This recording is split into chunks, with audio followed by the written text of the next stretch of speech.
अस्सलाम वालेकुम, मेरा नाम डॉक्टर एमन परवेज़ है और आज का हमारा टॉपिक है एवियन कैप्सूल के बारे में।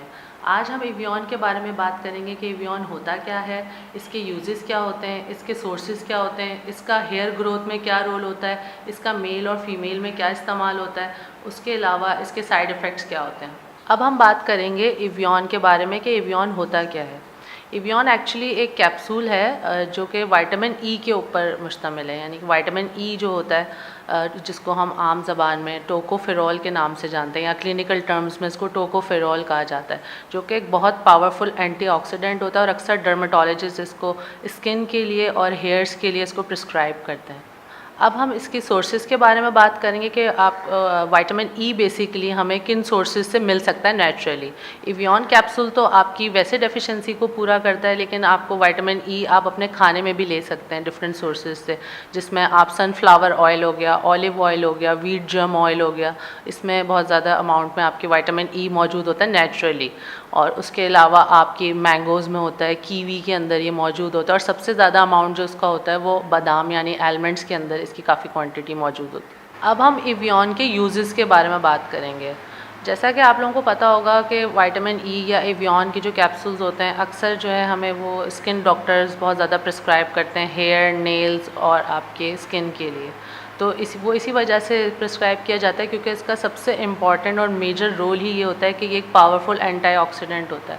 एंटीऑक्सीडेंट वो सब्सटेंस होता है जो कि आपके सेल मेम्ब्रेन्स को या आपके सेल डैमेज को रोकता है। तो सेल डैमेज रोकने की वजह से ये आपको इस कंडीशंस में प्रिस्क्राइब किया जाता है। ये आपकी स्किन को मॉइस्चर करता है या आपकी स्किन के ऊपर सनबर्न और यूवी लाइट के जो इम्पैक्ट होता है उसको ख़त्म करता है।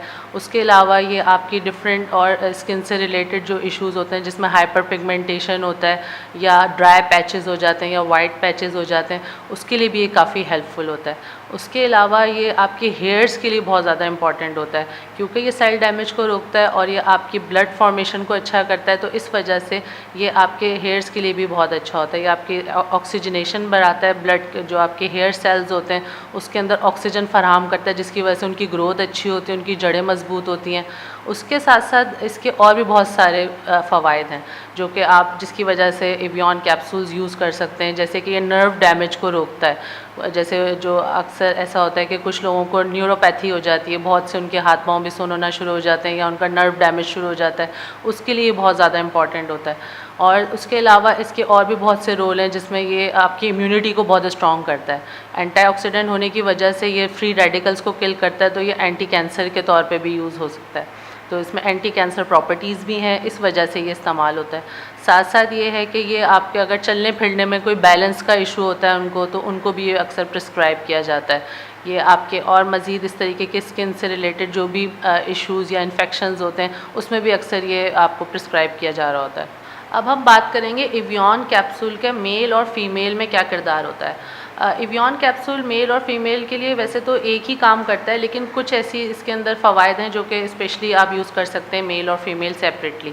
उसमें आपने ये करना है, जैसे आप अगर एवियन कैप्सूल ले रहे हैं तो उसमें जो फ़ीमेल होती हैं उनके लिए ये प्री मेंस्ट्रुअल सिंड्रोम के लिए बहुत अच्छा होता है और जो PMS कहलाता है। उसके साथ साथ ये जो है आपके जो प्री मेंस्ट्रुअल क्रैम्प्स होते हैं, जो दर्द हम कहते हैं, उसके लिए बहुत अच्छा होता है। साथ साथ ये जो है आपके जो मेल्स होते हैं उनकी फर्टिलिटी के लिए कुछ स्टडीज़ हुई हैं जिसमें ये काफ़ी हेल्पफुल होता है।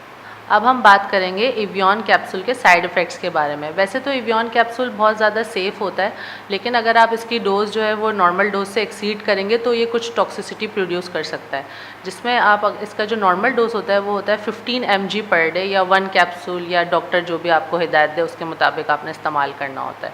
उसके अलावा इसके कॉमन साइड इफ़ेक्ट्स ये हैं कि या तो सर का दर्द होना, या आपको इसमें चक्कर आना, या थकान का फ़ील होना, कुछ स्टमक क्रैम्प्स हो सकते हैं मसूड़ों से, या आपके नोज़ ब्लीड होना।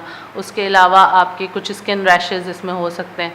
साथ साथ प्रेगनेंसी के अंदर भी इसका इस्तेमाल जो है वो शुरू के 8 हफ्तों में रिस्ट्रिक्ट होता है। तो कोशिश ये करनी चाहिए कि जब भी आप इसको अगर प्रेगनेंसी में लें तो अपने डॉक्टर से ज़रूर मशवरा करें कि आपको शुरू के 8 हफ्तों में इसको अगर लेना है तो।